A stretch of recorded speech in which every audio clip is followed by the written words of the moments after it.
Dulu ada seorang anak muda yang sering sholat subuh berjamaah. Anak muda ini setiap subuh berangkat ke masjid. Berangkat ke musalla Al-Qamar setiap subuh. Sebelum berangkat subuh dia mandi dulu di rumahnya, memakai pakaian yang baru, memakai harum-haruman. Tiba-tiba di tikungan jalan dia jatuh. Jatuh di tikungan.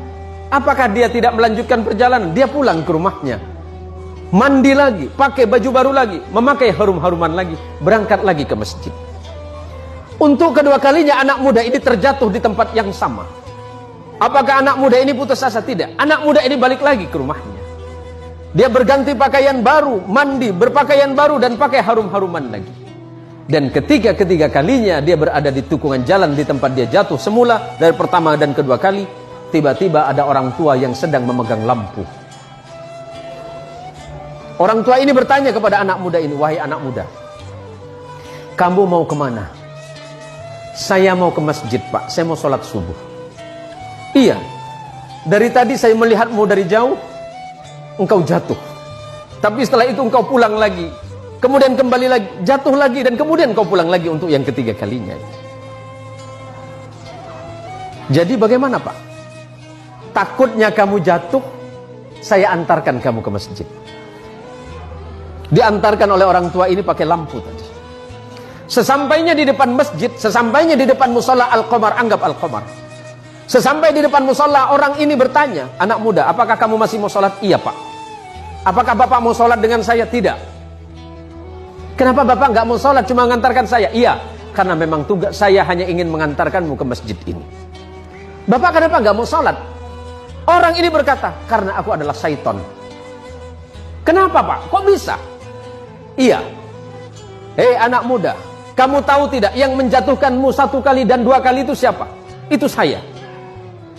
"Bapak siapa?" "Saya setan." "Tapi kenapa kalau memang Bapak setan masih mengantarkan saya ke masjid ini?" Apa jawaban setan? "Nak muda, ketika engkau tadi berangkat dari rumahmu dan aku jatuhkan di tikungan itu dengan harapan agar engkau tidak datang ke masjid, agar engkau tidak sholat berjamaah. Tapi ketika engkau pulang ke rumahmu, pada saat itu Allah mengampuni dosa kedua orang tuamu. Orang tuamu yang sedang berada di alam kubur, Allah ampunkan dosanya karena sebab engkau yang datang ke masjid." Yang kedua kalinya, ketika aku jatuhkan dengan harapan agar engkau tidak ke masjid, pada saat itu engkau kembali lagi, dan pada saat kembali itulah Allah mengampuni tetanggamu yang sedang tertidur pulas dalam keadaan tidak sholat. Tapi kenapa Bapak seton? Anggap Bapak seton. Ada namanya mirip, Pak? "Ya kenapa Bapak mengantarkan saya ke masjid? Kalau seandainya aku menjatuhkanmu ketiga kalinya dan tidak mengantarkanmu ke masjid, maka niscaya orang satu kampungmu itu diampuni dosanya oleh Allah karena sebab perbuatanmu."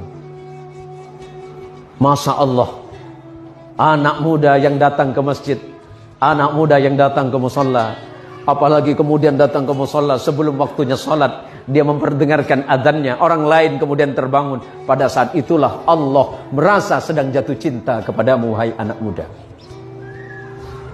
Kalau Allah sedang jatuh cinta kepadamu, anak muda, apapun yang kau minta, Allah merasa malu jika tidak mengabulkannya.